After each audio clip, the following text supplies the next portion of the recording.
اللهم إني أسألك علما نافعا.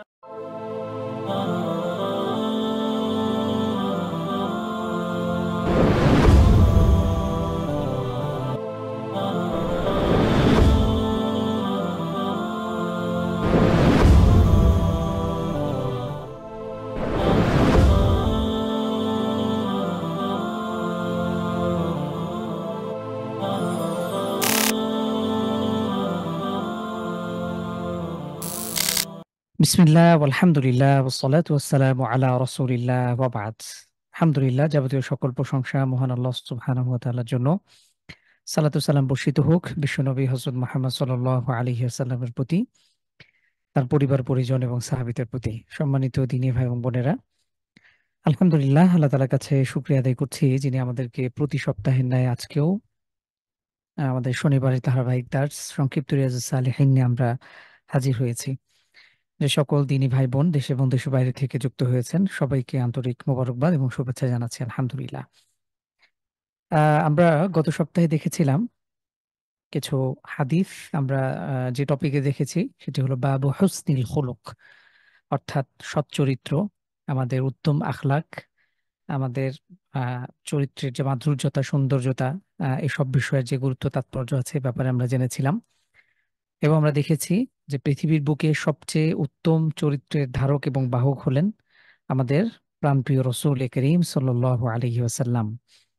তো আলহামদুলিল্লাহ, তিনি আমাদের আদর্শ, তিনি আমাদের পথপ্রদর্শক, তিনি মানব জাতির পুরো পৃথিবী যারা আছে কিয়ামত পর্যন্ত তিনি একমাত্র অনুকরণীয় অনুসরণীয়। এছাড়া পৃথিবীর কোনো ব্যক্তি অন্ধভাবে অনুকরণীয় অনুসরণীয় হতে পারে না। তো আলহামদুলিল্লাহ, আমরা গত সপ্তাহে এ ব্যাপারেই বিভিন্ন হাদিস গুলো দেখেছি। আজকে আমরা নতুন আরেকটি টপিকে দেখার চেষ্টা করব ইনশাআল্লাহ। চলুন আমরা শুরু করি। আজকে আমরা যে টপিকটি দেখব ইনশাআল্লাহ সেটি হলো বাবুল হিলমি ওয়াল আনাতি ওয়ার রিফকি। এটা অনেকটা কাছাকাছি। আমরা বলতে পারি যে সৎ চরিত্রেরই আরেকটা অংশই হলো হিলিম, অর্থাৎ সহনশীলতা। আহ সবর কিছুটা, সবর এবং হেলেম বা সহনশীলতা অথবা সবর, ধৈর্য, এটা কাছাকাছি কিছুটা। একই সাথে ওয়াল আনাতি, ধীরস্থিরতা, খুব বেশি অস্থির না হওয়া বা হুটহাট সিদ্ধান্তে উপনীত না হওয়া, বা খুব দ্রুত কোনো রিয়াকশন না করা। এটা আমাদের ইসলামের গুরুত্বপূর্ণ একটি শিক্ষা। এবং ওয়ার রিফকি, কোমলতার। তো আলহামদুলিল্লাহ, এই বিষয়গুলো নিয়ে আজকে আমরা দেখার চেষ্টা করব ইনশাআল্লাহ। প্রথমেই পবিত্র কোরআন কারীম থেকে যদি আমরা দেখার চেষ্টা করি, আল্লাহ সুবহানাহু ওয়া তাআলা ইরশাদ করছেন, ওয়াল কাযিমিনাল গায়যা ওয়াল আফিনা আনিন নাস ওয়াল্লাহু ইউহিব্বুল মুহসিনিন। যারা এখানে মুমিন বান্দাদের গুণাবলী বর্ণনা করতে গিয়ে আল্লাহ তাআলা ইরশাদ করেছেন, মুমিনদের একটি অন্যতম বৈশিষ্ট্য হলো ওয়াল কাযিমিনাল গায়যা, যারা তাদের ক্রোধকে, রাগকে তারা কন্ট্রোল করবে, প্রশমিত করবে। একই সাথে ওয়াল আফিনা আনিন নাস, মানুষদেরকে ক্ষমা করতে শিখবে। এটা খুব ইম্পর্টেন্ট একটা জিনিস, আমরা মানুষদেরকে ক্ষমা করে দেয়া। আল্লাহু ইউহিব্বুল মুহসিনিন, আর আল্লাহ সুবহানাহু ওয়া তাআলা সৎকর্মশীলদেরকে ভালোবাসেন। তো এই আয়াতে আমরা মোটামুটি দেখুন, একটি আয়াতের মধ্যেই অনেকগুলো বিষয় চলে এসেছে। আমরা জানি আহ এখন বর্তমান সময়ে অনেক রকম প্রবাদ আমরা দেখি, যে রেগে গেলেন তো হেরে গেলেন, কিভাবে রাগকে আপনি কন্ট্রোল করবেন। আহ এই বিষয়গুলো আমাদেরকে শেখানো হয়। তো বাস্তবিক অর্থে আমাদের ইসলাম আমাদের কিভাবে গুরুত্বপূর্ণ শিক্ষা দেয়। তো আহ, আমাদের রাগকে যেভাবে কন্ট্রোল করতে হবে, একই সাথে ক্ষমা করে দেওয়ার একটা অভ্যাস আমাকে যদি আমি গ্রহণ করতে পারি, এটা আমার জীবনকে অনেক সহজ করে দেবে। এবং আল্লাহ সুবহানাহু ওয়া তাআলা এই মুহসিনিনদেরকে ভালোবাসেন। আমি যদি সাধারণভাবে কোনো মানুষকে ক্ষমা করতে ব্যর্থ হই, তাহলে দেখুন আমরা আল্লাহ তাআলার প্রতিনিয়ত কত গুনাহ করছি, কত অবাধ্যতায় লিপ্ত হচ্ছি। তো আল্লাহ সুবহানাহু ওয়া তাআলা, আমরা যদি মানুষের সাথে এরকম আচরণ করি, তাহলেই আমরা আল্লাহ তাআলার কাছে এভাবে সদাচার পাওয়ার একটা আশা করতে পারি। তো আল্লাহ সুবহানাহু ওয়া তাআলা আরেকটি আয়াতে ইরশাদ করছেন, খুযিল আফওয়া ওয়া'মুর বিল উরফ ওয়া'মুর বিল উরফি ওয়া আ'রিদ আনিল জাহিলিন, যে তুমি ক্ষমা গ্রহণ করো, তুমি ক্ষমা করতে শেখো। ওয়া'মুর বিল উরফি, এবং তুমি সৎ কাজের আদেশ দাও। একইভাবে ওয়া'আরিদ আনিল জাহিলিন, যারা মূর্খ রয়েছে তাদের থেকে তুমি মুখ ফিরিয়ে রাখো অথবা এড়িয়ে চলো। যারা মূর্খ আমাদের সমাজে, যারা জাহেল, তারা অনেক রকম পেছনে কথাবার্তা বলবে, অনেক রকম সমালোচনা করবে, কিন্তু তাদের দিকে ভ্রুক্ষেপ করা যাবে না। আমাদের বর্তমান সময়ে আপনারা দেখবেন যে আমাদের চারপাশে মূর্খতার ছড়াছড়ি। এটার এই মূর্খতার মধ্যে সব থেকে বড় মূর্খতা হলো দিনহীনতা, দিন সম্পর্কে মূর্খতা, দিন সম্পর্কে জাহালতে। এটা হলো সবচেয়ে বড় মূর্খতা। আহ এই মূর্খতার পরিমাণ এতটাই হাস্যকর। আহ আপনারা অনেকেই জানেন, দিনের মৌলিক কনসেপ্ট আমাদের না থাকার কারণে, দিন সম্পর্কে আমাদের ক্লিয়ার ধারণা না থাকার কারণে আমরা কত রকম মূর্খতায় লিপ্ত হচ্ছি। বিশেষ করে বাংলাদেশের প্রেক্ষাপটে সাধারণ জনতা, আহ, সাধারণ আপামর যে সকল জনতা আছে, যারা আসলে ম্যাক্সিমাম বাংলাদেশের ম্যাক্সিমাম মুসলিম আমরা নামধারী যারা আছি, তাদের অবস্থানটা অনেকটা এরকম। আমরা তো শুধু নামে মাত্র মুসলিম, কিন্তু আসলেই প্রকৃত দিনের জ্ঞান আমাদের মধ্যে নাই। বাংলাদেশের এমনও প্রত্যন্ত অঞ্চল আছে, যদিও শুনতে হাস্যকর শোনায়, যদি বলা হয় যে আপনার রাসূলের নাম কি, অনেকে এভাবে উত্তর দেয় যে আমার শেখ মুজিবুর রহমান, অর্থাৎ সে জানেই না। তার কাছে মনে হয়েছে যে শেখ মুজিবুর রহমান, তার নাম তো অনেক আমরা শুনি, তিনি বিখ্যাত একজন ব্যক্তি। তো তার কাছে মনে হয়েছে যে তিনি আমাদের রাসূল। বাংলাদেশ এরকম সাধারণ, আপনি গ্রামাঞ্চলে যাবেন যেখানে শিক্ষার হার কম, মানুষ খেটে খাওয়া মানুষ বেশি, কৃষক শ্রেণী, মানুষ এত কিছু বোঝে না। তো তাদের অবস্থানটা অনেকটা এরকম। আপনি সূরা ফাতিহা ধরবেন, সূরা ফাতিহা তাদের শুদ্ধ করে পড়ার মতন তাদের সক্ষমতা নাই। এটা ম্যাক্সিমাম বাংলাদেশের, আপনি গ্রামাঞ্চলে যদি যান, এতটা ভয়াবহ অবস্থা। এবং এই সুযোগকে কাজে লাগিয়ে বাংলাদেশে আপনারা জানেন এনজিও, বিভিন্ন আহ, এই আহ, বিদেশি সংস্থাগুলো, তারা বিভিন্ন শিক্ষা সেবা চিকিৎসার নামে সেখানে খ্রিস্টান মিশনারি অপতৎপরতা থেকে শুরু করে নানান রকম কার্যক্রম তারা কিন্তু চালিয়ে যাচ্ছে। কথা আপনারা আমাদের ক্লাসে বারবার আলোচনা করেছে। বাংলাদেশের পার্বত্য অঞ্চলগুলোতে কিছুদিন আগে প্রধানমন্ত্রী শেখ হাসিনাও তিনিও এই সম্ভাবনার কথা জানিয়েছেন যে খ্রিস্টানরা এই অঞ্চলগুলো, পার্বত্য অঞ্চলগুলো তারা স্বতন্ত্র, তারা সেখানে স্বাধীনতার চিন্তা করছে এবং এগুলোকে আলাদা রাষ্ট্র গঠনের তারা চক্রান্ত চালাচ্ছে। তো এটা আসলে একদিনে হয় নাই। বাংলাদেশে আমরা হয়তো সাধারণ যারা মুসলিম আছি, আমাদের চিন্তা, আমরা সাধারণ আমাদের দৈনন্দিন জীবনযাপন ব্যস্ততা, আমাদের যে নিয়ে আমাদের নিজেদেরকে নিয়ে আমরা ব্যস্ত। এর বাইরে এই যে খ্রিস্টান মিশনের অপতৎপরতা, তাদের চক্রান্ত কতটা গভীর। বাংলাদেশে তারা এমনও আছে যে তরুণ ইয়াং কালে তারা চলে আসে, আসার পরে সেখানে সবকিছু আধুনিক বিশ্বের ইউরোপ আমেরিকান মতন দেশগুলো তারা ছেড়ে এসে এই বাংলাদেশের মতন প্রত্যন্ত এলাকাগুলোতে, যেখানে বিদ্যুৎ নাই, যেখানে আধুনিক যাতায়াতের সুব্যবস্থা নাই, এই সমস্ত এলাকাগুলোতে তাদের জীবনকে ওয়াকফ করে দিয়ে তারা এভাবেই তাদের খ্রিস্টান মিশনারি যে অপতৎপরতা কার্যক্রম এগুলো চালিয়ে যাচ্ছে। প্রশ্ন হলো যে আমরা মুসলিমরা কি করছি? আমাদের সাধারণ মুসলিমদের একটা চিন্তা হলো যে আমি সাধারণ, আমি তো মুসলিম ঘরে জন্মগ্রহণ করেছি, আমি তো ধর্মীয়ভাবে আমার পরিচয় হলো আমি মুসলিম, আমি সবকিছু ঠিক রাখবো দুনিয়াদারি, এবং পাশাপাশি যদি সুযোগ হয় আমি কিছু দিন ধর্ম পালন করলাম, বাস এটুকুই মনে হয় যথেষ্ট। কিন্তু বিপরীতে এখন আমাদের কথা, আমরা আমাদের ম্যাক্সিমাম বাংলাদেশে আমরা যারা আছে বসবাস করি, আমাদের কাছে পশ্চিমা দেশগুলো, ইউরোপ আমেরিকার মতন দেশগুলোতে বসবাস করা এটা একটা আমাদের কাছে স্বপ্নের মতন। এটা একটা স্ট্যান্ডার্ড, এটা একটা মনে হয় যে ভালো কিছু, খুব অনেকের স্বপ্ন থাকে। তো কিন্তু বিপরীতে আমরা দেখি যে সেখান থেকে এই ভিন্ন ধর্মাবলম্বী যারা আছে খ্রিস্টানরা, তারা আমাদের মতন বাংলাদেশে এসে তারা ধর্ম প্রচার করে যাচ্ছে। বিষয়টা কতটা গভীর, কতটা আসলে চিন্তার বিষয় হতে পারে।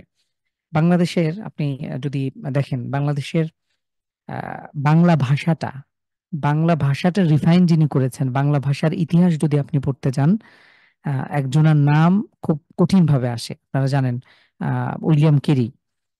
এই ভদ্রলোক তিনি 1600 শতকের দিকে তিনি বাংলাদেশে এসে এই বাংলা ভাষাকে তিনি রিফাইন করে তিনি আহ, আহ, এই বাংলা ভাষার যে এটাকে কি বলে, রাইটিং অর্থাৎ লেখনী, এটাকে তিনি রিফাইন করে আমরা যে আধুনিক যে বাংলা ভাষা পাচ্ছি, এটা মূলত তার অন্যতম অবদান। এটা এমনি এমনি আসে নাই। বাংলা ভাষার ইতিহাস পড়তে গেলে যার নাম নেওয়াটা বাধ্যতামূলক, এটা আপনার ইতিহাসে তার, আমরা বারবারই আমরা তার ঘটনাগুলো পড়ি। একদম শুরুতে আপনি যদি বাংলা ভাষার ইতিহাসে চোখ রাখেন, একদম শুরুর দিকে তার নাম দেখতে পাবেন। এখন তিনি মূলত ছিলেন আসলে একজন খ্রিস্টান ধর্মপ্রচারক, ব্যাপটিস্ট। তিনি চলে আসেন সেই 1700 শতকের দিকে, 1760-61 দিকে। তিনি এসে বাংলা ভাষায় এই বিভিন্ন গদ্য, এগুলো তিনি প্রত্যাবর্তন করেন। এবং তিনি সেই ইংল্যান্ড থেকে আধুনিক যে লেখনী যন্ত্র, এগুলোকে তিনি কাজে লাগান এবং তিনি বাইবেলকে বাংলা ভাষায় রূপান্তর করেন। তো এই বিষয়গুলো, এগুলো আমাদেরকে আসলে ভাবায়, এবং আমাদের মুসলিম হিসাবে এগুলো চিন্তার জিনিস। এগুলো আসলে শুধু তথ্য নিয়ে আমরা চমৎকৃত হওয়ার মতন কোনো জিনিস নয়। আপনি আমাদের জায়গা থেকে আসলে আমি দিনের জন্য কতটুকু করছি, এটা গুরুত্বপূর্ণ বিষয়। তো সম্মানিত দিনী ভাই বোনের জন্য আল্লাহ সুবহানাহু ওয়া তাআলা ইরশাদ করেছেন, ওয়ালা তাস্তাবিল হাসানাতু ওয়ালা সাইয়্যাহ। কখনোই ভালো মন্দ, ভালো জিনিস এবং মন্দ জিনিস, এই উভয় জিনিস কখনোই সমান হতে পারে না। এটার মধ্যে আকাশ পাতাল তফাৎ। একইভাবে যারা জানে এবং যারা জানে না, যারা দিন সম্পর্কে ওয়াকিবহাল, যারা দিন প্র্যাকটিস করেন, যারা কোরআন হাদিস সম্পর্কে জ্ঞান রাখেন, শরিয়ার, আমাদের ইসলামী শরিয়া অথবা আমাদের দিন ইসলাম, এটার যে একটা লিমিটেশন আছে, প্রত্যেকটা ক্ষেত্রে আমাদেরকে যে আল্লাহ সুবহানাহু ওয়া তাআলা এবং রাসূল সাল্লাল্লাহু আলাইহি ওয়াসাল্লাম নির্দিষ্ট পথ এবং মত বাতলে দিয়েছেন, যাচ্ছে তাই আমার করার সুযোগ নেই। তো আল্লাহ তাআলা ইরশাদ করছেন, লা তাস্তাবি কুল হাল ইয়াস্তাবিল্লাযীনা ইয়ালামুনা ওয়াল্লাযীনা লা ইয়ালামুন। যারা জানে আর যারা জানে না, তারা কখনো সমান হতে পারে না। বাংলাদেশে আসলে আহ মদিনায় থাকার সুবাদে আমরা দেখি বাংলাদেশ থেকে প্রচুর পরিমাণ মানুষ আসে এখানে, হজ ওমরায় আসে। কিন্তু বিশ্বাস করেন, যখন আমরা তাদের ধর্মীয় জ্ঞান দেখি এবং তাদের যে মূর্খতা, এটা কিছু ক্ষেত্রে হাস্যরসের কারণ হয়, কিছু ক্ষেত্রে আমাদের চিন্তার ভাঁজ পড়ে যায়। একটা মানুষ জীবন শেষ করে ফেলেছে, সে আহ, উম, সে বিভিন্ন হয়তোবা তার জীবিকার তাগিদে, তার জীবন দশায় সে বিভিন্ন পথ পথ সে বিভিন্ন পেশার ছিল। কোনো সরকারি কর্মকর্তা, বড় বড় অফিসার থেকে শুরু করে আমরা এখানে বড় বড় মন্ত্রী মিনিস্টার পর্যন্ত আমরা এখানে দেখি। তো দেখা যায়, আপনারা দেখেছেন রিসেন্টলি একটা ঘটনা, বাংলাদেশ থেকে গাইবান্ধা অঞ্চলে একজন ব্যক্তি, ইলমান নাফিয়া থেকে পোস্টটা দেওয়া হয়েছিল। তো তিনি গাছ বিক্রি করে দীর্ঘ 18 বছরের অধিক সময় জুড়ে তিনি এইভাবে অপেক্ষা করে করে তিনি এই, তার সারা জীবনের আরাধ্য ছিল যে তিনি এই হজ এবং উমরায় আসবেন, এবং তার যে আবেগ অনুভূতি আমরা এটা কিন্তু দেখেছি। একইভাবে কিছুদিন আগে আরেকটা ভিডিও দেখলাম যে সবকিছু জমি জমা যতটুকু সাধ্যে করলো সবকিছু বিক্রি করে তার পরনের যে পোশাকটা, এটা সেরা, এটা হলো সেলাই করা, এবং খুব যে আহামরি টাইপের এমন কিছু না, অর্থাৎ গ্রামের একদম প্রত্যন্ত এলাকার একজন সাধারণ মানুষ, খেটে খাওয়া মানুষ, যার আসলে খুব বেশি সামর্থ্য নাই, সে সারা জীবন স্বপ্ন দেখেছে তার জমি জমা বিক্রি করে অবশেষে সে হজে এসেছে। তো বিষয়টা উল্লেখ করা এটা কারণ হলো যে আমরা অনেক সময় এমন হয় যে টাকার জোরে আমরা অনেক সময় আহ আমরা হজ উমরা থেকে শুরু করে, আমার টাকা আছে, আমি মসজিদ মাদ্রাসায় দিলাম কিছু 2-4 লাখ 5 লাখ 10 লাখ টাকা, বাস আমি, আমার টাকা আছে, আমি কিছু হুজুরদেরকে নিয়ে এসে আমি কিছু কোরআন টোরআন খতম করলাম, বুখারি খতম করলাম, এটা করলাম সেটা করলাম, বাস এটাই কি আসলে যথেষ্ট একজন মুসলিম হিসেবে? আহ এটা এটা আসলে কতটুকু আমাদের জন্য সাফিসিয়েন্ট? এগুলো আমাদেরকে আসলে চিন্তা করা উচিত। আমরা নামমাত্র মুসলিম হয়েছি, কিন্তু বাস্তবিক অর্থেই আমাদের মধ্যে ইসলামকে কতটুকু ধারণ এবং আমরা আমরা এটাকে মানতে পারছি, এটা হলো ইম্পর্টেন্ট বিষয়। এমনও দেখেছি যে একজন ব্যক্তি, সে বাংলাদেশে অথবা কোনো তরুণ হতে পারে, বাংলাদেশে ফ্যামিলি, আমরা নর্মালি যেগুলো দেখি বাংলাদেশের যেগুলো একদম সুশীল ফ্যামিলি অথবা হাই স্ট্যাটাস সমৃদ্ধ, তো একরকম চলাফেরা করে বাংলাদেশে, অনেক উল্টাপাল্টা, হয়তো পারিবারিক ভাবে কোনো পর্দার কোনো খেয়ালই করছেন না, অথবা পারিবারিক ভাবে ওভাবে দিন প্র্যাকটিস করার কোনো সুযোগও নাই, দিনকে জানারও সুযোগ হয় নাই, হজমরা এসছেন। তো দেশে থাকাকালীন একরকম চলাফেরা করেন, জীবনে হয়তো বোরকা পর্দা কি জিনিস সেটা তাদের চিন্তাতেও থাকে না। যখন হয়তো হজমরায় আসছেন, কিছু বোরকা টোরকা পরে, কিছু পর্দা কিছু কয়েকদিন থেকে 2 এক সপ্তাহ এভাবে পালন করে আবারও দেশে গিয়ে আবারও ঠিক আগের অবস্থাতে ফিরে গেলাম। তো এগুলো খুব বেশি, এগুলো চোখের সামনে আমরা খুব বেশি দেখি। বাস্তবিক অর্থে আমাদের ইসলামকে, আমাদের দিনকে একদম গভীর থেকে বোঝা, এটা হলো খুব গুরুত্বপূর্ণ জিনিস। আল্লাহ সুবহানাহু ওয়া তাআলা ইরশাদ করছেন, ওয়ালা তাস্তাবিল হাসানাতু ওয়ালাস সাইয়্যা, ভালো এবং মন্দ কখনো এই দুটো জিনিস সমান হতে পারে না। আহ ইদফা বিল্লাতি হিয়া আহসান, যে উৎকৃষ্ট যে জিনিস আছে এটাকে, ভালো জিনিস যেটা আছে এটাকে দিয়ে মন্দ জিনিসকে প্রতিহত করো। তো আল্লাহ সুবহানাহু ওয়া তাআলা আমাদের সবাইকে এই তৌফিক দান করুন, এবং আমরা যে এই অধ্যায়টি পড়ছি বাবুল হিলিম, সহনশীলতা, ওয়াল আনাতি ওয়ার রিফকি, এটা আমাদের মুআমালার ক্ষেত্রে অথবা মুআশারাতের ক্ষেত্রে একে অপরের সাথে যখন আমরা চলাফেরা করি তখন এই জিনিসগুলোর প্রয়োজন হয়, এবং এটা পার্ট অফ ইসলাম, আমাদের ইসলামের একটা পার্ট মাত্র। কিন্তু আমাদের ইসলামের মৌলিক জিনিসগুলো, এটা আমাদের ইমান, এই বিষয়গুলো ধরুন, একজন মানুষের তার বাহ্যিক আচার আচরণ খুবই ভালো।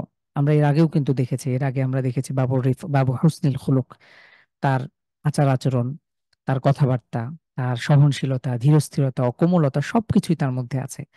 কিন্তু তার যদি ইমানের জায়গায় যদি তার কোনো রকম ঘাটতি থাকে, তাহলে কি হবে? তাহলে কিন্তু এই বিষয়গুলো টোটালি শূন্যের মতন, কোনো রকম বিন্দু মাত্র আল্লাহ তাআলার কাছে ভ্যালু নাই। তো একজন মুসলিম হিসেবে আমাদের সবার আগে ইমানকে ঠিক করতে হবে। তাওহীদ আমাদেরকে একত্ববাদ, আমাদের তাওহীদকে বিশুদ্ধ তাওহীদে বিশ্বাসী হয়েই আমরা যখন প্রকৃত ইমানের বিষয়গুলো অবলম্বন করার পর, যখন অন্যান্য বিষয়গুলো যেগুলো রয়েছে, ইসলাম যেগুলো আমাদেরকে নির্দেশ দিয়েছে, যেগুলো থেকে নিষেধ করেছে, যখন আমরা সেগুলো থেকে বিরত থাকব, এই বিষয়গুলো মানার মাধ্যমে আমার ইমানকে আমি আরো বেশি রিচার্জ করে নিতে পারবো। আমার মর্যাদা, আমার দারাজা আল্লাহ সুবহানাহু ওয়া তাআলার কাছে আমার যে অবস্থান, এটা আরো বেশি আহ, উঁচু হবে বিইذনিল্লাহ।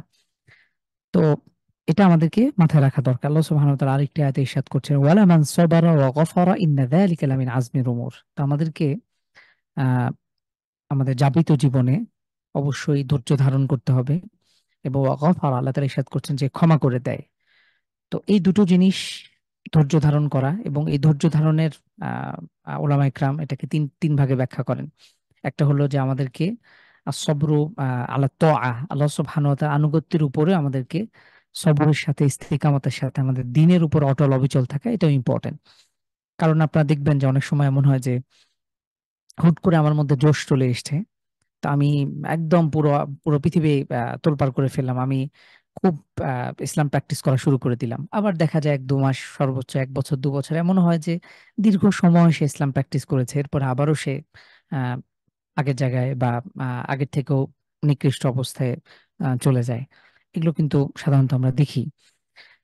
তো আল্লাহ তাআলা আমাদেরকে হেফাজত করুন। চলুন আমরা হাদিসে চলে যাই। আনহা আন্না নবী সাল্লাল্লাহু আলাইহি ওয়াসাল্লাম, ইন্নাল্লাহা রাফিকুন ইউহিব্বুর রিফকা ওয়া ইউতি আলা রিফকি। আল্লাহ তাআলা ইরশাদ করছেন, নবী আলাইহিস সালাতু ওয়াসসালাম ইরশাদ করছেন যে এই হাদিসের আগে আরেকটা হাদিস রয়েছে, দেখুন, ইন্নাল্লাহা রাফিক, নিশ্চয়ই আল্লাহ তাআলা কোমল। আল্লাহ তাআলা নিজে তিনি কোমল, নম্র, এবং তিনি এই নম্রতাকে ভালোবাসেন। এবং রাসূল সাল্লাল্লাহু আলাইহি ওয়াসাল্লাম ইরশাদ করেছেন, ওয়া ইউতি আলা রিফকি, এবং তিনি এই কোমলতার উপরই অনেক কিছু দান করেন, অনেক কিছু দেন। মা লা ইউতি আলাল উনফি, কিন্তু তিনি আহ এই অন্য কিছুর উপরে কঠোরতা, বা যার মধ্যে এই কঠোর স্বভাব রয়েছে, অথবা আমরা দেখি কর্কশ স্বভাব, তো আল্লাহ তাআলা এই বিষয়ের উপরে আসলেই দেন না, যতটা না কোমলতা, নম্রতা যে ব্যক্তি অবলম্বন করে তাকে যেভাবে আল্লাহ তাআলা দেন। তো এই পরিমাণ কখনোই একজন কঠোর ব্যক্তি, যে কর্কশ চরিত্রের অধিকারী, এরকম ব্যক্তিকে তিনি আল্লাহ সুবহানাহু ওয়া তাআলা কখনোই দেন না। ইবনে আব্বাস রাদিয়াল্লাহু আনহু থেকে আরেকটা হাদিস এসেছে যে রাসূল সাল্লাল্লাহু আলাইহি ওয়াসাল্লাম ইরশাদ করেন যে একজন সাহাবীর ব্যাপারে তিনি ইরশাদ করেছেন, যে আশাজ আব্দুল কাইস, এই সাহাবীর ব্যাপারে তিনি বলছেন যে দেখো, ইন্না ফিকা খাসলাতাইন, তোমার মধ্যে দুটো স্বভাব রয়েছে, দুটো গুণ রয়েছে। ইউহিব্বুহুম আল্লাহ, আল্লাহ সুবহানাহু ওয়া তাআলা এই দুটো বিষয়কে তিনি পছন্দ করেন, ভালোবাসেন। এই কথা কে বলছেন? রাসূল সাল্লাল্লাহু আলাইহি সাল্লাম সাহাবীর ব্যাপারে বলছেন। সেই দুটো কি? আল হিলমু ওয়াল আনাতু। একটা হলো যে সহনশীলতা, আর একটা হলো আল আনাত, ধীরস্থির ভাবে কোনো কিছু করার আগে একজন মুসলিম সে কোনো কিছু কাজ করবে চিন্তা ভাবনা করে কাজ করবে। এটা আমাদের দিনের একটা অংশ। এটা নট অনলি আমাদের বুদ্ধিমত্তার কোনো পরিচয় নয়, এটা আমাদের দিনেরই একটা অংশ। এবং আহ, জানেন আপনারা, একজন মুসলিম সবসময় সচেতন হবে, সে সবকিছু বুঝতে শিখবে। এবং হাদিসে এসছে, লা ইউলতাকুল মুমিনু ইল্লা মিন হুফরাতিন ওয়াহিদা, একজন মুমিন কখনো একই গর্তে দুবার পা ফেলবে না।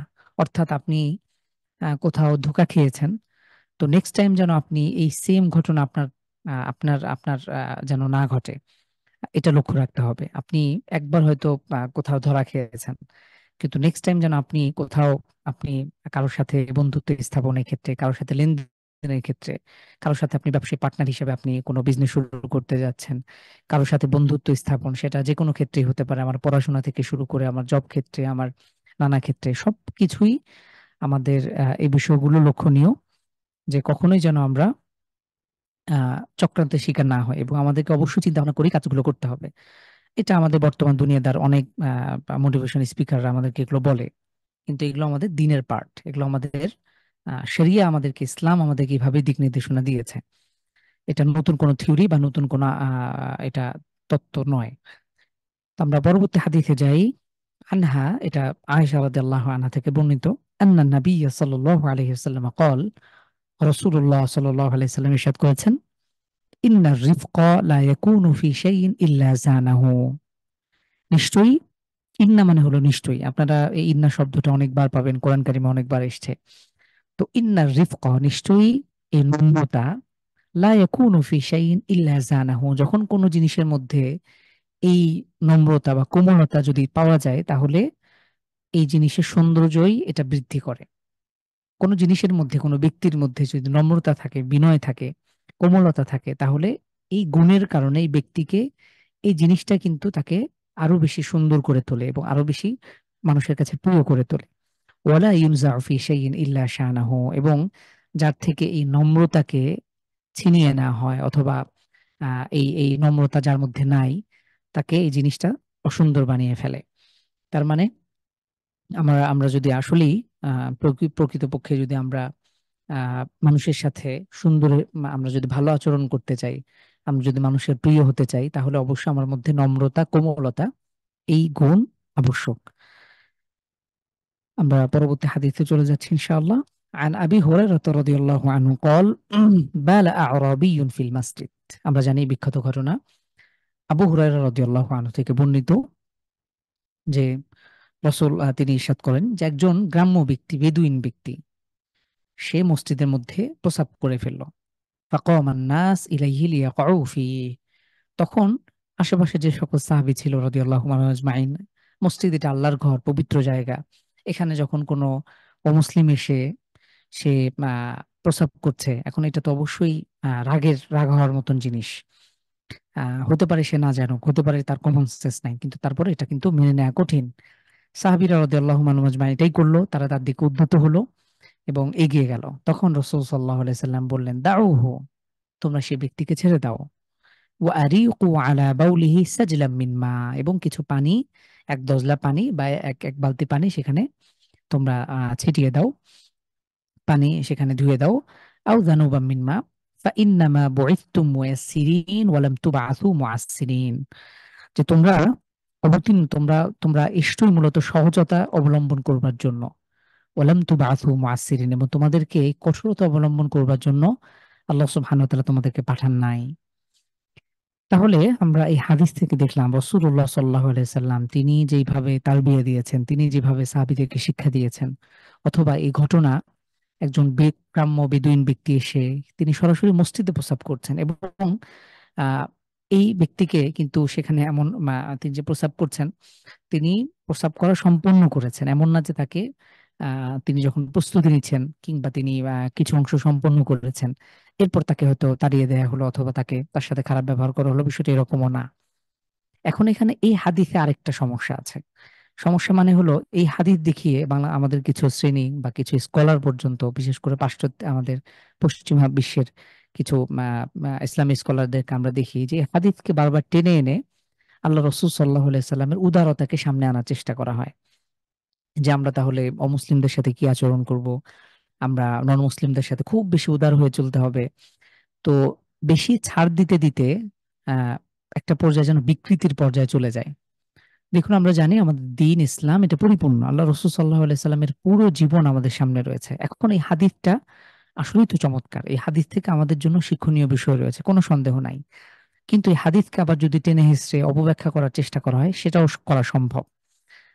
আজ থেকে অনেক বছর আগে বাংলাদেশের কোনো কোনো প্রশাসনিক কোনো একজন কর্মকর্তা অথবা কোনো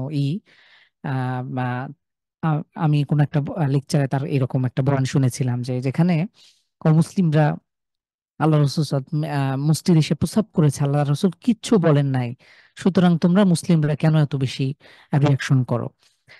তো এই কথাগুলো আসলে আহ কথা ঠিক, অর্থাৎ হাদিসটা তো সঠিক, সহিহ বুখারীর হাদিস, কোনো সন্দেহ নাই, বিশুদ্ধ হাদিস। কিন্তু এটাকে টেনে হিসড়ে যদি অপব্যাখ্যা করার চেষ্টা করা হয়, তাহলে সেটা কিন্তু কোনোভাবে এটা মেনে নেওয়া যাবে না।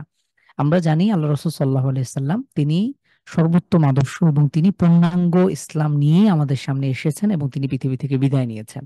ইসলাম পরিপূর্ণ। এখন এখানে কোনো রকম সংশয়ের, কোনো রকম অপব্যাখ্যার কোনো সুযোগ নাই। তো আমাদের মধ্যে অনেক বেশি উদারপন্থী কিছু স্কলার আমরা দেখি, কিছু অপব্যাখ্যাকারী, বিশেষ করে বারবার আমি আপনাদেরকে এই কথাটা বলি, পশ্চিমা বিশ্বের অনেক স্কলার আছেন যারা আসলে পরিবেশের প্রেক্ষাপটে বলি বা আমি নাম নিচ্ছি না, আমেরিকার একজন প্রখ্যাত স্কলার। তো তিনি মদিনাতে পড়াশোনা করেছেন, তিনি এখানে অনার্স মাস্টার্স কুলিয়াতুল হাদিস নিয়ে পড়াশোনা করেছেন। তো তিনি যখন আজ থেকে 15 বছর আগে, 20 বছর আগে তিনি যখন আমেরিকায় ইসলাম প্রচার শুরু করেন, তখন তিনি ইসলামের যে মূল ধারা, মেইন স্ট্রিম পার্ট, তিনি এই মৌলিক বিষয়গুলো তিনি খুব খোলা তিনি প্রচার করতেন, এবং তিনি কোনো রকম ছাড় দিতেন না বা তিনি কোনো রকম রাগ ঢাক করতেন না। যেটা হয়, আপনি কিন্তু চাইলে, ধরুন আপনার কাছে কোনো একজন ব্যক্তি আহ কোনো একটা বিষয় সম্পর্কে জানতে চেয়েছে, এখন আপনি যদি সরাসরি তাকে আহ বা এক্সাম্পল, আপনি ধরুন একজন সুদখোর ব্যক্তি, সে আপনার কাছে এখন সুদের মাসালা জানতে চেয়েছে। এখন আপনি চাইলে তাকে যদি সন্তুষ্ট করতে চান, তাহলে আপনি ইসলামের যদি আহ আহ, পরিষ্কার যে বিধান, সুদ ইসলামে হারাম এবং অসংখ্য ভয়াবহতার কথা এসছে, এবং সর্বনিম্ন ভয়াবহতার কথা আমরা জানি হাদিসে এসছে, যদি হাদিসটি বিশুদ্ধতা সনদে শতভাগ সহি না, তারপর হাদিসে এসছে যে আহ আপন মায়ের সাথে জিনা করার সমতুল্য। এটা হলো অসংখ্য ভয়াবহতার মধ্যে একটা খুব সিম্পল একটা ভয়াবহতা, এবং আল্লাহ এবং তার রাসূল সরাসরি যুদ্ধের ঘোষণা করেছেন এই সুদী কারবারির সাথে যারা যুক্ত ব্যক্তি রয়েছে। এখন এই সুদখোর ব্যক্তিকে যদি আমি খুশি করতে চাই, তাহলে কি করতে হবে? তাকে ইনিয়ে বিনিয়ে সরাসরি ভাবে বলা যাবে না, তাকে নানা রকম এদিক সেদিক করে তাকে মারপ্যাচ দিয়ে তাকে একটা বুঝ দিতে হবে, যাতে করে সেও সন্তুষ্ট থাকে। আবার আমি যাতে আবার সরাসরি এটাকে ইসলামের সুপ্রতিষ্ঠিত একটা বিষয়কে যেন আমি হালাল না করে ফেলি। এখন এই প্রবণতাগুলো আমরা খুব বেশি লক্ষ্য করি পশ্চিমার দেশের যে সকল স্কলার আছেন, এবং আমরা তাদের কথাগুলো শুনতে খুব পছন্দ করি, ভালো লাগে। কিন্তু এটা দুর্ভাগ্যের বিষয়। তো হাদিসে দেখুন, ইসলামে কিছু বিষয় রয়েছে, যেমন ধরুন চোরের হাত কাটার বিধান, জিনাকারীর ব্যভিচারের যে বিধানগুলো রয়েছে, অথবা সুদ ঘুষের যে বিধানগুলো রয়েছে, আপনারা জানেন। ধরুন, আমরা জানি সুদ সম্পূর্ণ হারাম। আপনি আজকে একটা ব্যাংক আপনি অনুমোদন নিলেন এবং আপনি ওপেনলি আপনি কিন্তু বাংলাদেশ বলি বা বিশ্বের বিভিন্ন প্রান্তে বলে আপনি অনায়াসে আপনি আদান প্রদান করতে পারছেন। কিন্তু ইসলাম যে আমাদেরকে এত কঠোরতা আরোপ করেছে, আপনি বৃদ্ধাঙ্গুলি দেখিয়ে আপনি চাইলেই করতে পারেন, আপনি চাইলেই করতে পারেন। আপনাকে সরাসরি, এখন যেহেতু আমাদের ইসলামী খেলাফা নাই, শরিয়া নাই, এটার বাস্তবায়ন নাই, অথবা ধরুন জিনা ব্যভিচার হারাম, সম্পূর্ণ হারাম, বাংলাদেশের রাষ্ট্রীয় আইনেও এগুলোকে হারাম ঘোষণা করা, এটাকে নিষিদ্ধ করা হয়েছে। তারপরেও বাংলাদেশে আপনারা জানেন একটা অঞ্চল রয়েছে যেখানে বাংলাদেশ এশিয়া মহাদেশের খুব সম্ভবত বৃহত্তম পতিতা পল্লী, খুব সম্ভবত আহ এটা কিন্তু স্বীকৃত। আপনারা অনেকে জানেন, এটা নিয়ে ইন্টারন্যাশনাল অনেক মিডিয়ার রিপোর্ট রয়েছে। এখন এদের আবার এটা সম্পূর্ণ আমরা জানি এটা বাংলাদেশের আইনেও কিন্তু নিষিদ্ধ, যদি না এটাকে আপনি লাইসেন্স যারা এটা করে, এটা লাইসেন্স নিয়ে করে, এবং আপনি লাইসেন্স নিলে এটা আবার তাহলে আবার কোনো প্রবলেম নাই। কিন্তু ইসলাম সর্বাবস্থায় এটাকে সম্পূর্ণ হারাম করেছে। এবং জিনা ব্যভিচারের আমরা জানি, যদি বিবাহিত হয় তাহলে কি কি রেখেছে, এবং যদি অবিবাহিত হয় তাহলে কি পরিমাণ ভয়াবহতার কথা এসছে, এবং এটা আহ, সবার সামনে উন্মুক্তভাবে এই বিধানটা কার্যকর করা হবে। তাকে দৌড়া মারা হবে, অথবা তাকে পাথর মেরে প্রস্তর আঘাত করে তাকে হত্যা করা হবে। এখন এটা আমাদের কাছে অনেক বিশ্বে বর্তমান অনেক অনেক আধুনিক রাষ্ট্রগুলোতে সেখানে হত্যাকাণ্ড অথবা সেখানে যে ফাঁসির বিধান, এগুলো কিন্তু নাই। তারা এটাকে বলে যে মানবাধিকারের লঙ্ঘন হচ্ছে। কিন্তু ইসলাম আমাদেরকে পুরো মাসলাহাতের কারণে, পুরো পৃথিবীর কল্যাণের খাতিরে এই বিধানগুলো আমাদেরকে দিয়েছে। চোরের হাত কাটার বিধান, সেদিন রিসেন্ট একটা ভিডিও দেখছিলাম, সেখানে সম্ভবত কোনো একটা দেশে হবে যেখানে মোটামুটি কোরআনের শাসন আছে বা এরকম ইসলামী শরিয়া। তো সেখানে চোরের হাত কাটা হচ্ছিল। এই চোর যিনি হাত কাটার পরে তিনি নিজেও তাকবীর দিচ্ছিলেন, আল্লাহু আকবার আল্লাহু আকবার তিনি বলছিলেন। তিনি হয়তো তার মধ্যে অনুশোচনা বোধ এসছে, অথবা তিনি হয়তো ভুল বুঝতে পেরেছেন, তাওবা করেছেন।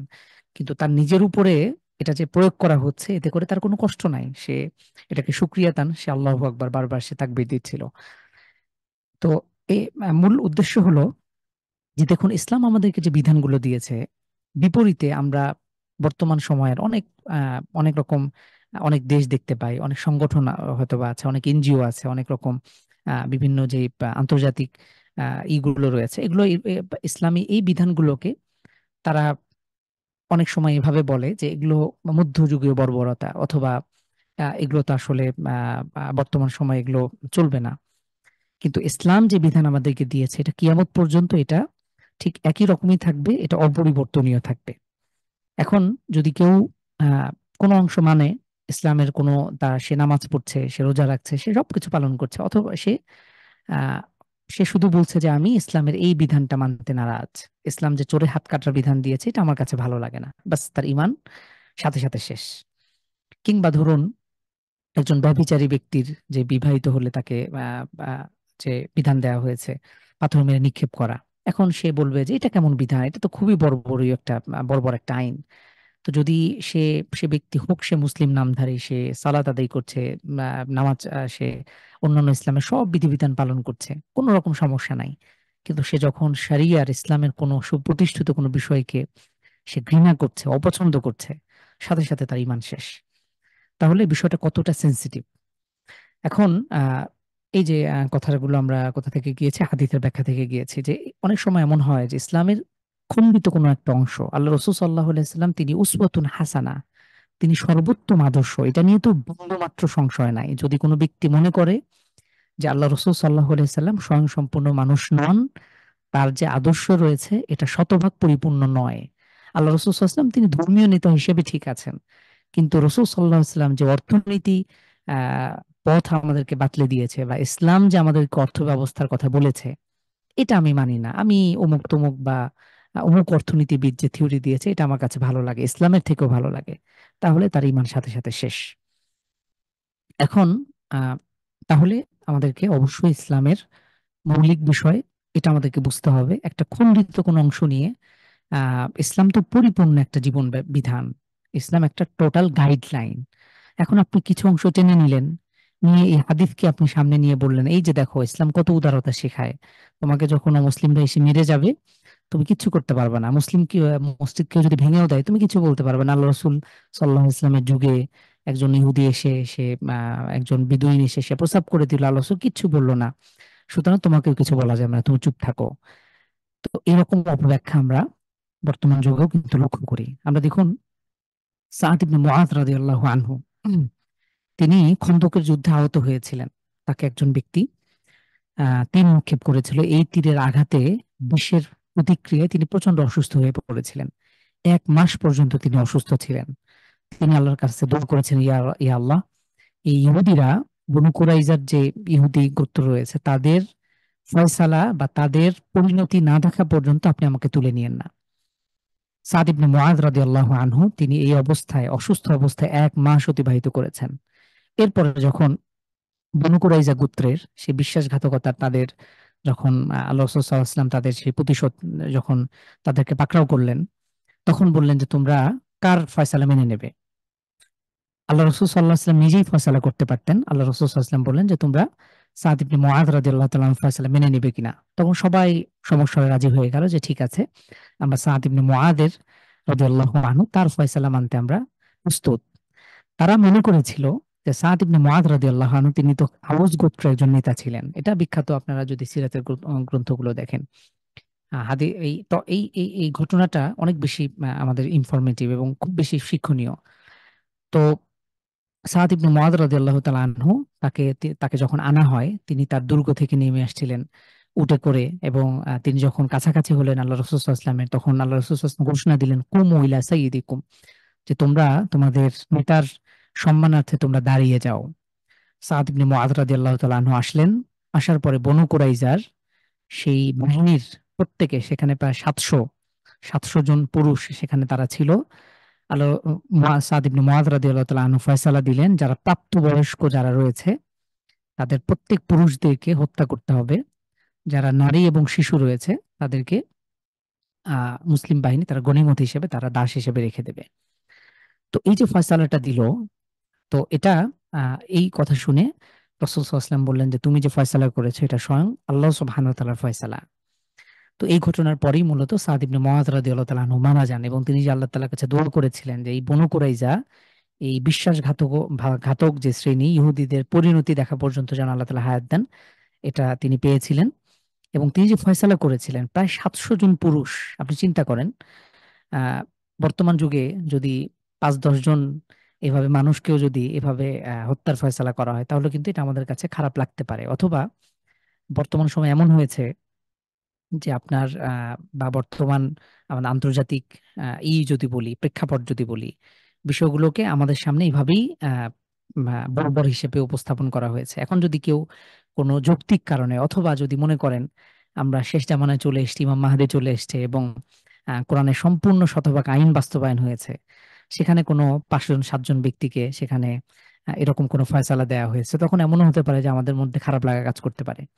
কিন্তু এই ঘটনায় এই যে অভিশপ্ত ইহুদি, তাদের ব্যাপারে যে ফয়সালা দেওয়া হয়েছিল, সাদ ইবনে মুআয রাদিয়াল্লাহু তাআলা আনহু, ইহুদিরা আশা করেছিল যে যেহেতু আউস গোত্রের সাথে বনু কুরাইজার একটা মিত্র বন্ধন, মৈত্রী, তাদের মধ্যে একটা সম্পৃক্ততা আছে, সম্পর্ক আছে। তো এই সুবাদেও অন্তত সাদ ইবনে মুআয রাদিয়াল্লাহু আনহু হয়তো বা কিছুটা নমনীয়তা অবলম্বন করবে। কিন্তু সাদ ইবনে মুআয রাদিয়াল্লাহু তাআলা আনহু এক বিন্দু পরিমাণ তাদেরকে ছাড় দেন নাই।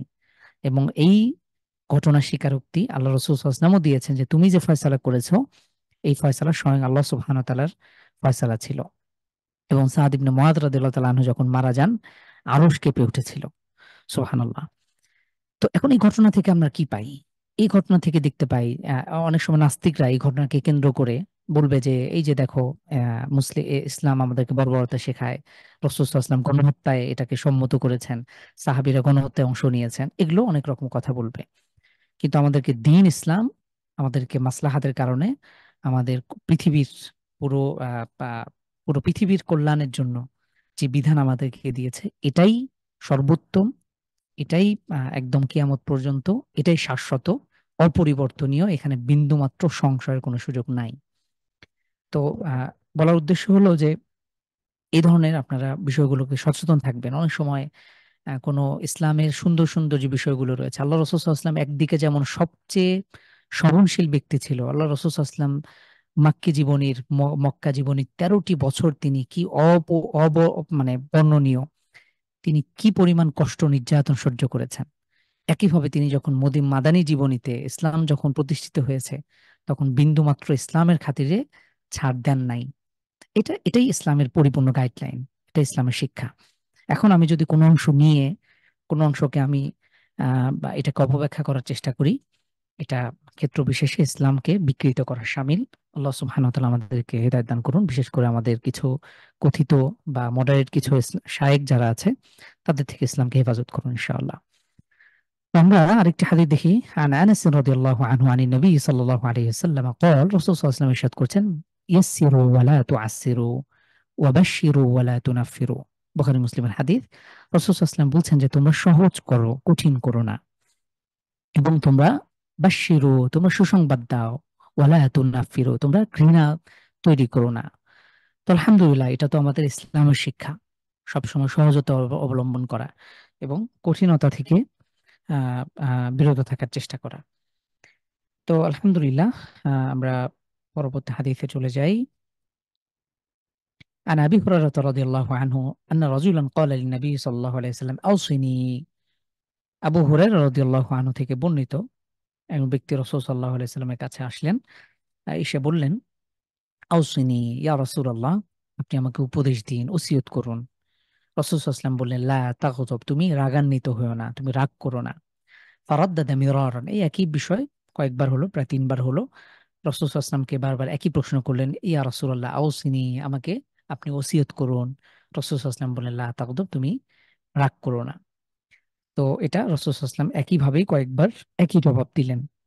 তো খুব বেশি রেগে যাওয়া, হুট করে আমাদের নিজেদের উপর নিয়ন্ত্রণ হারিয়ে ফেলা, অথবা রাগের বশে উম, কোন রকম কঠিন সিদ্ধান্ত গ্রহণ করা, এগুলো ইসলাম আমাদেরকে নাকচ করেছে, এগুলো ইসলাম আমাদেরকে অনুৎসাহিত করেছে, এগুলো থেকে বেঁচে থাকার জন্য আমাদেরকে নির্দেশ দিয়েছে।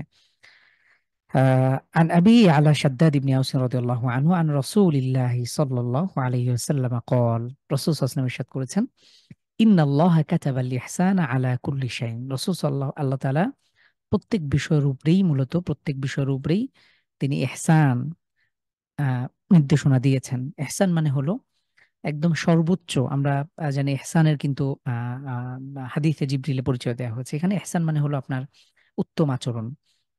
তো ফাইদা কতালতুম, ইসলাম আমাদেরকে কিভাবে উত্তম আচরণের শিক্ষা দিয়েছে দেখুন।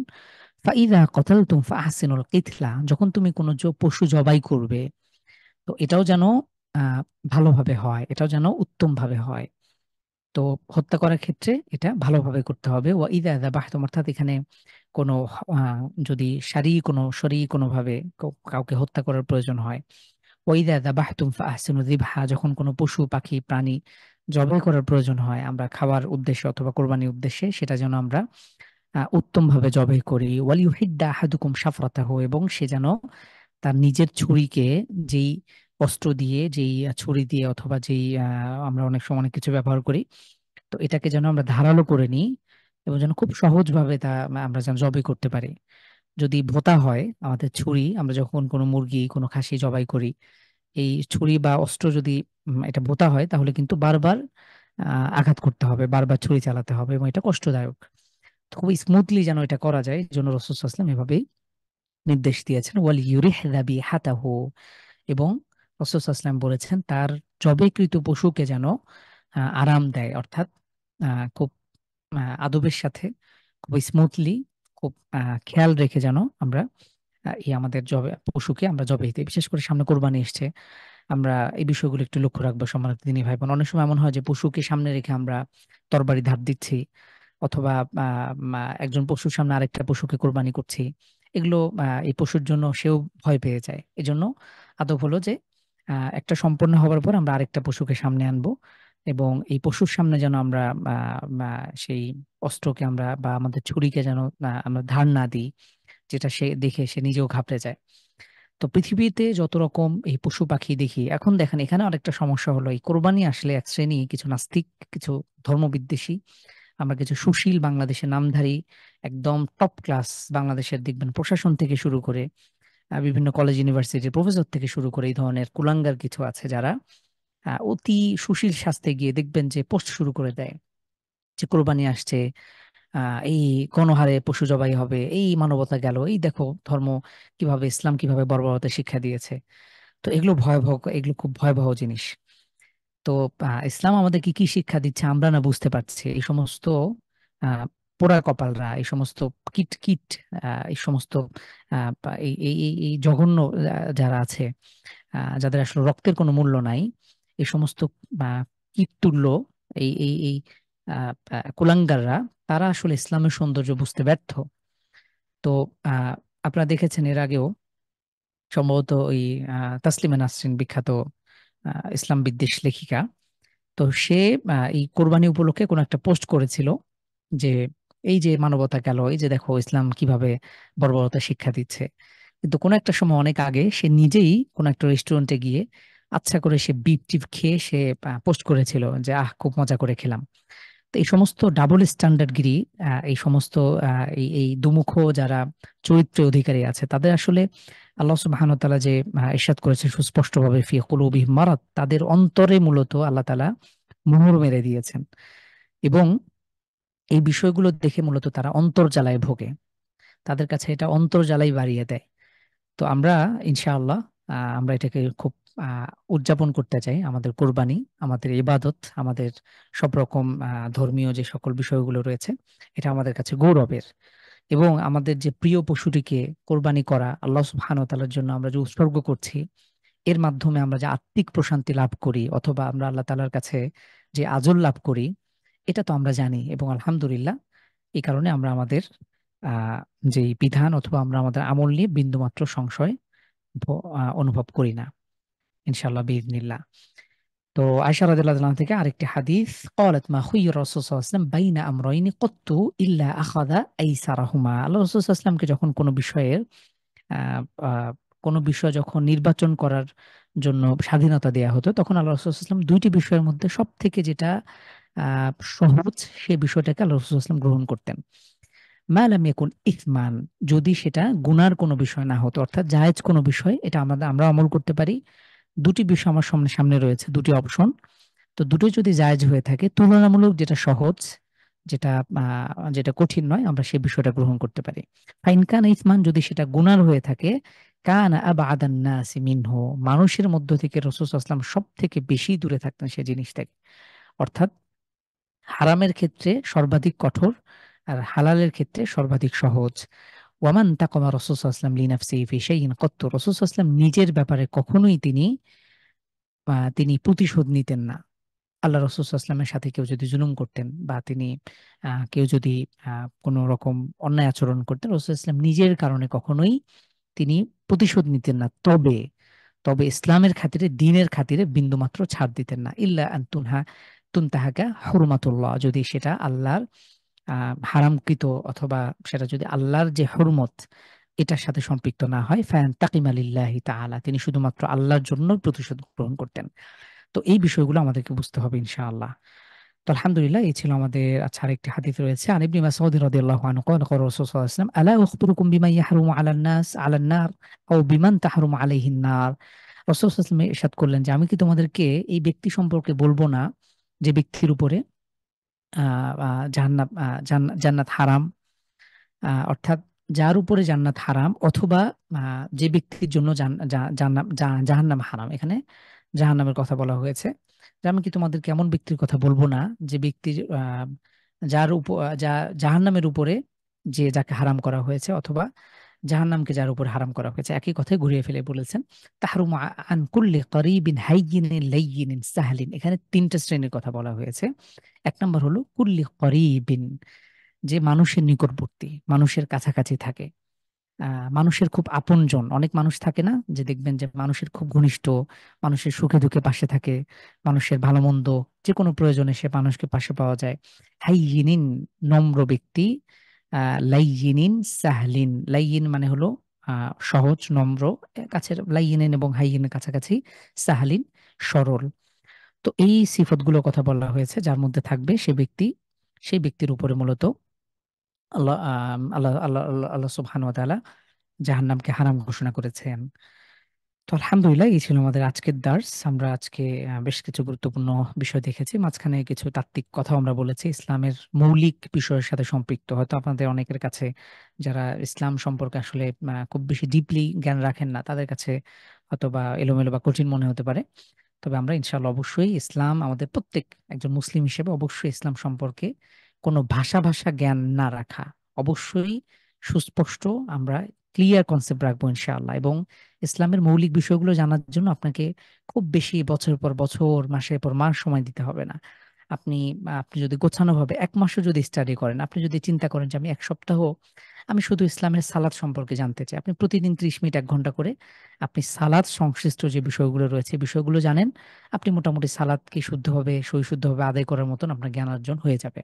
আপনি একইভাবে আপনি সিয়াম সম্পর্কে জানেন, আমাদের সামনে কোরবানি আসছে, কোরবানি সম্পর্কে আপনি জানেন, কোরবানির ইতিহাস জানেন, কোরবানির তাৎপর্য বোঝেন, আপনি এটাকে ফিল করার চেষ্টা করেন। শুধুমাত্র শুনে শুনে আহ এই স্রোতে গা ভেসে আমরা নামমাত্র মুসলিম হয়ে বেঁচে থাকার মধ্যে আসলে কোনো সার্থকতা নাই। বর্তমানে বিশেষ করে ফিতনার যুগে আমাদের চারপাশে যখন ফিতনাগুলো একদম জালের মতো বিছিয়ে আছে, বর্তমান দেখছেন আপনারা এই যে এই মাসে এখন সমকামিতার বাংলাদেশের প্রেক্ষাপটে কি পরিমাণ ফিতনা ছড়িয়ে যাচ্ছে, এনজিও গুলো কোটি কোটি টাকা ইনভেস্ট করছে, মিডিয়াগুলো ঝাঁপিয়ে পড়েছে, ব্র্যাক ব্যাংক, এই ফজলে হাসান আবেদের লানাতুল্লাহ আলাই, এই ব্যক্তি মারা গিয়েছে কিন্তু তিনি যে ভাইরাসটা উৎপাদন করে গিয়েছেন মুসলিমদেরকে এভাবে তিলে তিলে ক্ষয় করার জন্য এই এনজিও গুলো কাজ করছে। সম্মানিত তিনি ভাই বোন, তাদের মিশন এবং ভিশন সম্পূর্ণ সুস্পষ্টভাবে ইসলামের বিপরীত। মনে হয় যেন তাদের যুদ্ধ, তাদের মিশন, তাদের ভিশন সম্পূর্ণ ইসলামকে কেন্দ্র করে, ইসলামের আদর্শকে, ইসলামের যে শরিয়া আমাদের যে নির্দেশনাগুলো রয়েছে এগুলো থেকে মানুষকে দূরে রাখবার জন্য। এবং এগুলোর পেছনে বিলিয়ন বিলিয়ন টাকা ইনভেস্ট হচ্ছে, বিদেশ থেকে আসছে। বাংলাদেশে এক শ্রেণী কিছু কুলাঙ্গাররা, জ্ঞান পাপীরা এগুলোকে, মুসলিম বাচ্চাদেরকে এগুলোকে ব্রেন ওয়াশ করা হচ্ছে, আমাদের শিক্ষা ব্যবস্থায় ঢুকে যাচ্ছে। আমাদের কথিত যারা শিক্ষক, যারা জাতি গড়ার কারিগর, তাদের মধ্যে এই সমস্ত আমরা দেখতে পাচ্ছি তারা এই ধরনের চিন্তাধারা লালন করছে। এগুলো খুবই ভয়াবহ। বাংলাদেশের প্রেক্ষাপট আপনি যদি চিন্তা করেন, দেখেন আমরা এর আগে একটা অধ্যায় পড়েছিলাম, আমরা হকুকুল্লাহ, আল্লাহর হকুকুল ইবাদ, বান্দার হক সম্পর্কে আমরা দেখেছি। চুল পরিমাণ যদি বান্দার হক আপনি বিনষ্ট করেন, আল্লাহ সুবহানাহু ওয়া তাআলা কাল কিয়ামতের দিনে কাঠগড়ায় দাঁড় করাবে এবং এর আহ, একদম পাই টু পাই হিসেব দেয়া ব্যতীত সে এক পাও সামনে অগ্রসর হতে পারবে না। আপনারা রিসেন্টলি জানেন বাংলাদেশের সাবেক র্যাবের এই যে প্রশাসনিক কর্মকর্তা ছিল, তো তিনি, তার যে দুর্নীতির খবর, হাজার হাজার কোটি টাকা, কে একজন হিসেব করেছে যে তার যে পরিমাণ টাকা আছে, এই ব্যক্তির বয়স এখন 60, সে যদি আগামী আরো 20 বছর 80 বছর পর্যন্ত বাঁচে, 80 বছরে, বছরের মধ্যে 360 দিন আমরা পাই, সে প্রতিদিন যদি 1,98,38,00,000 টাকা, সে কোনো একটা প্রোগ্রামিং করে খুব হাস্যকর ভাবে তিনি হিসাবটা করেছেন যে এই ব্যক্তি যদি তার এত পরিমাণ টাকা, সে যদি প্রতিদিন প্রতিদিন যদি 1,38,00,000 সামথিং এরকম হিসেব দাঁড় করিয়েছে, তো তিনি যদি এই পরিমাণ খরচ করেন, তারপরে সে আগামী 20 বছর সে প্রতিদিন এইভাবে সে লাগাতার খরচ করতে পারবে। তো দেখুন এই টাকাগুলো তো মানুষের টাকা, আমার আপনার টাকা, আমাদের যে রাষ্ট্রীয় আমরা কর দিই, আমরা যে বিভিন্ন ভ্যাট ট্যাক্স দিচ্ছি, তো তারা, এবং খুব আশ্চর্যের বিষয় হচ্ছে এই ব্যক্তি, আমরা জানি তাকে দুদক থেকে তাকে এই করা হচ্ছে, খোঁজা হচ্ছে, এবং সে এখন আমাদের পুরো বাংলাদেশের শত্রু রাষ্ট্রীয়ভাবে। এবং সে দেখতে গেলে আমাদের পুরো বাংলাদেশের ভাবমূর্তি সে নষ্ট করেছে। তো এই এই জঘন্য যারা, যাদের মধ্যে আসলে কোনো রকম ভয়ভীতি নাই, এই ব্যক্তি 21 বা 20-21-এর দিকে সে শুদ্ধাচার অ্যাওয়ার্ড তাকে দেওয়া হয়েছে। আপনি চিন্তা করেন এই মুখোশধারী ব্যক্তিরা। এবং আরো একটা ভয়ঙ্কর ব্যাপার হচ্ছে, তার একটা লেকচার আমি শুনছিলাম, খুব ভয়ঙ্কর ব্যাপার এগুলো। সে লেকচারে বলছে যে বাংলাদেশে যে সকল আলেম ওলামারা রয়েছে, মাদ্রাসাগুলো রয়েছে, এই হুজুরদের কোনো কাজ নাই, তারা এই মাদ্রাসায় পড়াশোনা করে, এই মোল্লা মৌলবি হয়, ইমামতি মাদ্রাসার দায়িত্ব নেবে এবং এরা এই মানুষের থেকে চাঁদা কালেক্ট করে এভাবেই তারা করবে, তারা মূলত জাতির কোনো কাজে লাগছে না। তো তুমি কত বড় সাধু, বা তুমি কত বড় জাতির কাণ্ডারি, তোমাদের জন্য আমরা পুরো বাঙালি জাতি, 16 কোটি জনতা আমরা লজ্জিত আজকে। পুরো বিদেশের কাছে সে 5 কোটি টাকা দিয়ে তুরস্কের সে কিনেছে, আমেরিকা তো আগেই স্যাংশন দিয়ে রাখছে, কোটি কোটি টাকা তার একরের পর একর, বিঘার পর বিঘা, 800 বিঘা, কোথাও 600 বিঘা, পুরো বাংলাদেশের আনাচে কানাচে ছড়িয়ে ছিটিয়ে আছে। তো আমরা আমরা এগুলোর প্রতি ঘৃণা পোষণ করি। আমরা ওসিকুম বিতাকওয়াল্লাহ, আমরা আল্লাহ তাআলা তাকওয়ার তাদেরকে নসিহা করি, যারা এই সমস্ত ধৃষ্টতা দেখায় এবং মুখোশধারী যারা ব্যক্তি আছে, সাময়িক সময়ের জন্য যারা পদের আসনে বসে অথবা ক্ষমতাধর কোনো পরিচয়ে অথবা কোনো কোনো স্ট্যাটাস লালন করে যারা ক্ষেত্র বিশেষে ইসলামকে তুলে কথা বলবে, অথবা এই ধরনের যারা বিভিন্ন সময়ে যারা নীতিনৈতিকতার কথা শোনাবে, আদতে তাদের নিজেদের মধ্যেই দুর্নীতির, বলা যায় যে সব রকম অপব্যবহার তারা নিজেরাই চর্চা করছে। তো এটা আমাদের জন্য একজন সচেতন নাগরিক হিসেবে, একজন সচেতন মুসলিম হিসেবে, একজন আল্লাহভীরু হিসেবে এগুলো আমাদের জন্য খুব অ্যালার্মিং বিষয়। আল্লাহ সুবহানাহু ওয়া তাআলা আমাদের প্রত্যেককে হেফাজত করুন, সচেতন হওয়ার তৌফিক দান করুন। আল্লাহ সুবহানাহু ওয়া তাআলা আমাদেরকে দ্বীন ইসলাম সঠিকভাবে মেনে চলার তৌফিক দান করুন। আল্লাহ তাআলা আমাদেরকে সঠিক দ্বীনের জ্ঞান দান করুন ইনশাআল্লাহ। জাযাকুমুল্লাহ খাইর, আহসানুল জাযা। আমি আজকের মতন এখানে শেষ করছি। ইনশাআল্লাহ আগামী সপ্তাহে আমরা আবারও নতুন কোনো বিষয় নিয়ে হাজির হব।